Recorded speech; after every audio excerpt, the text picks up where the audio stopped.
All right, so today's coffee is to go. We're gonna do our little daily drive. Oh man, it's dark in here. There we go.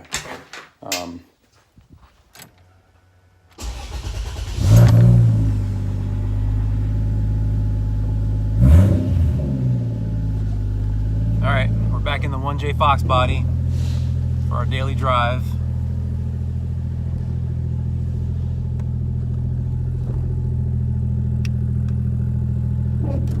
So yesterday, we went over a lot of the details of the swap. What's all involved as far as the K-member, the motor mounts, turbo piping, drive shaft, all that. We went over all that. I know it can seem like it's a daunting task, but it's really not if you break it up into sections and do, have a goal per day on what you want to accomplish on it, and don't get ahead of yourself and don't look at the whole project and think that it's just too much to do. You just try to compartmentalize each part of the build, into sections. So you just got to make small goals, not big goals, and then in the end you'll have your finished your finished product or whatever you're doing. And that works in life and in business too. A lot of people get caught up in they want to start a business or whatever, and they're looking for results right away. Well, that's the wrong way to look at it. That's the wrong way to approach it. Because results and accomplishments come from the work you do. It doesn't just show up because of your great idea. You may have a great idea, but it's not going to work unless you put a lot of hard work into it. So there's no such thing as getting rich quick or anything like that. It's just hard work. That's the way I've always looked at things. That's the way I approach this swap. Everybody's different, but that's the way I look at it.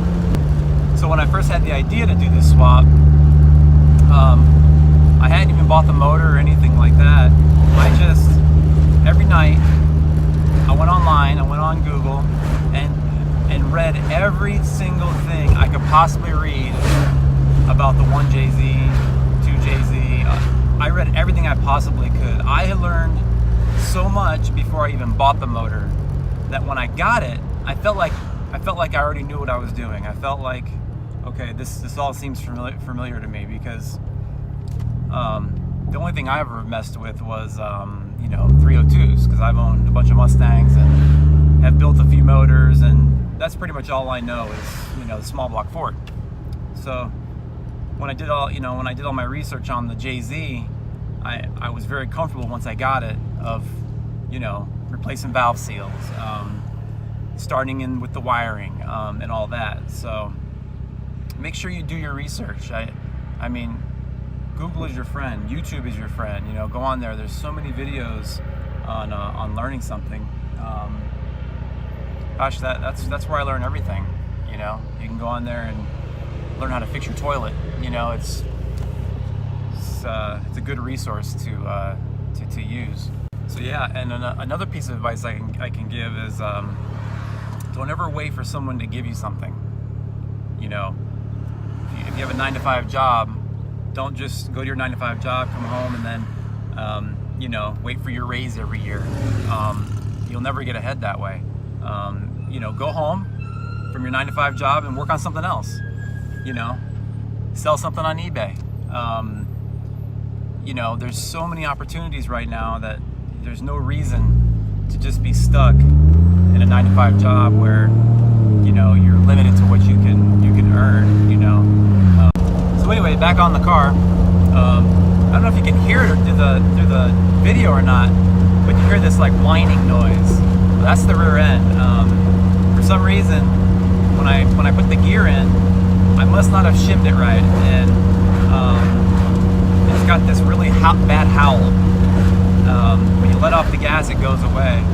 But I think I'm gonna have to address that. And probably when I do that, I'm gonna put the 410 gear in at the same time. So I've been looking online for some prices on a gear. Get them for about $200 or whatever with an installation kit and all that. So I'll make a video on doing that. I know there's a ton of videos on replacing ring and pinion gears. So I'm not gonna make a big video about it. I'm not, just something quick, you know, maybe a few pointers here and there. But obviously I'm not that good at putting them in, because listen to it, I don't know.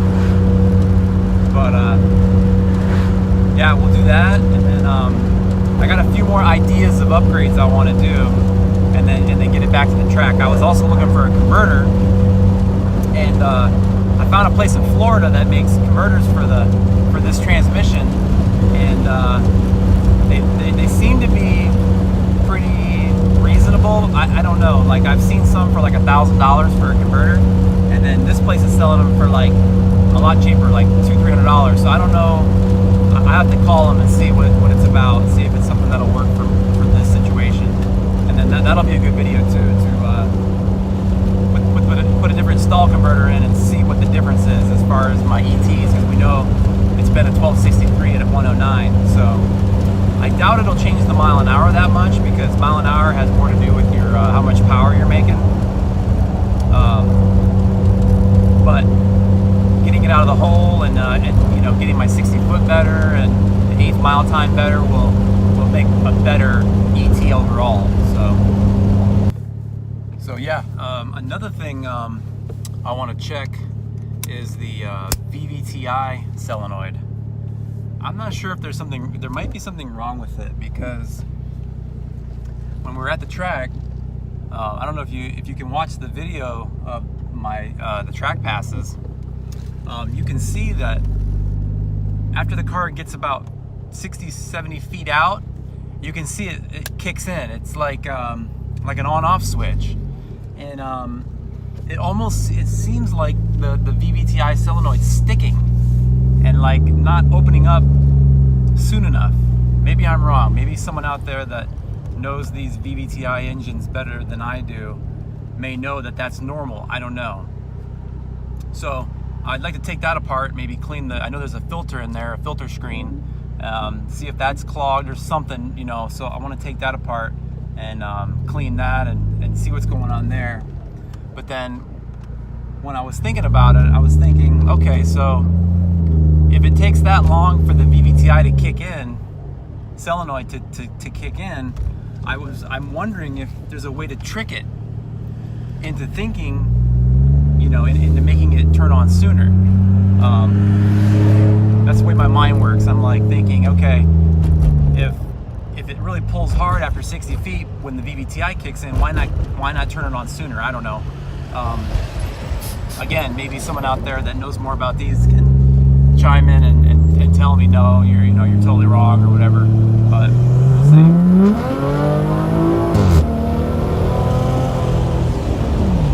But yeah, so I'm not gonna make this video too long. Just getting my errands done today, and but we'll be back with some more stuff. You know, I want to do the converter. I want to do the rear end. We're gonna look at that VVTI solenoid. But yeah, hope you guys like the video. Subscribe and like if you like the content and are learning something. But yeah, I'll see you guys tomorrow.